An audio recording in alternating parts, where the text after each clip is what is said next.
పోయిన బుధవారం రోజున నేను చర్చికి వచ్చిన తర్వాత మళ్ళీ ఇంటికి వెళ్ళి తిన్న తర్వాత మళ్ళీ షాప్కి వెళ్ళి వచ్చి సోఫా పైన కూర్చొని అట్లనే కూర్చున్న నొప్పి నాకు ఇక్కడ నుండి ఇక్కడ వీపులోకి నొప్పి చాలా నొప్పి వచ్చింది. ఆ నొప్పి నేను భరించలేకపోయినా. ఎంత నొప్పి అంటే అసలు చచ్చిపోతానేమో అన్నంత విధంగా నొప్పి వచ్చింది నాకు. అసలు నాకు ఏం చెప్పాలని కూడా తెలియట్లేదు. మా ఇంట్లో మా అత్తమ్మైనా మా భర్త అయినా నన్ను అడుగుతున్నారు, నీకేమవుతుంది మీనా, నీకేమవుతుంది చెప్పు అంటున్నారు, కానీ నాకు చెప్పడానికి వస్తలేదు. అసలు నొప్పి నాకు విపరీతంగా వచ్చింది. నేను ఏమైపోతానో అసలు నేను బ్రతుకుతానని అస్సలు అనుకోలేదు. హాస్పిటల్ తీసుకెళ్ళిండ్రు.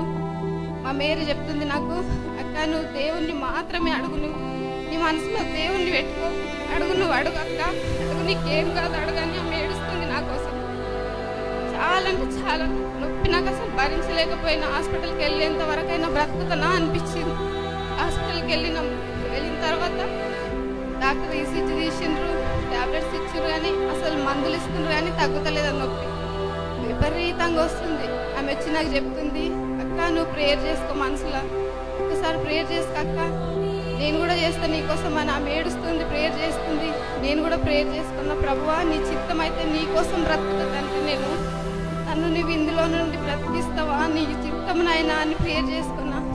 నా పిల్లలు ఏమైపోతారు ప్రభువా, నా జీవితం ఏమైపోతుంది ప్రభువా, నాకేంది అని విపరీతంగా ఏడుపు వస్తుంది అక్కడ. అసలు భరించలేని నొప్పి, విపరీతంగా నొప్పి. ఆ నొప్పిని ఎట్లా చెప్పాలనో తెలియకొచ్చింది. నాకు ఏమవుతుందో నాకు అర్థమైతలేదు. ప్రాణం పోతుందేమో అనిపిస్తుంది. ఆ క్షణంలో ఈసీజీ తీసిండ్రు, నాకు మందులు ఇచ్చిండ్రు, ఇంజక్షన్ ఇచ్చిండ్రు.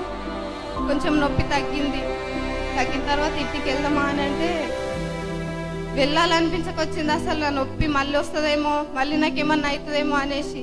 అయినా కూడా నాకు కొంచెం మా మేరీ ధైర్యంతో, అక్క వెళ్దాం ఇంటికి, నీకేం కాదు ఇంకా, నువ్వు ధైర్యంగా ఉండు అని కొంచెం ధైర్యపరిచినాను. అక్కడ కొంచెం నాకు నొప్పి తగ్గింది. ఇంటికి వచ్చిన తర్వాత మళ్ళీ నాకు చెయ్యి ఇక్కడ నుండి ఇక్కడ చెయ్యి చాలా ఘోరంగా ఇట్లా నొప్పి, అసలు చెయ్యిని ఇట్లా అననిస్తలేదు. ఇదంతా ఇట్లా నొప్పి, చాలా నొప్పి అవుతుంది నాకు. ఏమవుతుందో అర్థమవుతలేదు నాకు ఏమవుతుందో, నేను ఏమవుతానో నాకు ఇదే మళ్ళీ నా మనసులో టెన్షన్. నాకు ఒకటి ప్రేయర్ చేసుకున్నాము, ప్రేయర్ చేసుకుంటున్నా, ప్రేయర్ ఆయిల్ పెట్టుకుంటున్నా, ప్రేయర్ చేసుకుంటున్నా, ఏందో నాకు అర్థమవుతలేదు ప్రభువా, ఇదేంది నాకు అని కన్నీళ్ళతోని, ప్రభువా నీ చిత్తం అయితే నీ కోసం నన్ను నిలబెట్టుకొని అయినా నేను బ్రతుకుతున్నానంటే నీ కోసం అని ఒక నిర్ణయం చేసుకున్న మనసులో. నేను ఏమైనా పర్లేదు తండ్రి యేసయ్య, నీ కొరకు బ్రతకాలని నేను ప్రార్థన మాత్రం దేవుని విడవకుండా ప్రార్థిస్తున్నా. ఆయన చిత్తం నా జీవితంలో. నాకు ఇప్పుడు అనారోగ్యం అంతా కూడా పోయింది, ఆరోగ్యంగా ఉన్నా. మళ్ళీ అటువంటి నొప్పి నా జీవితం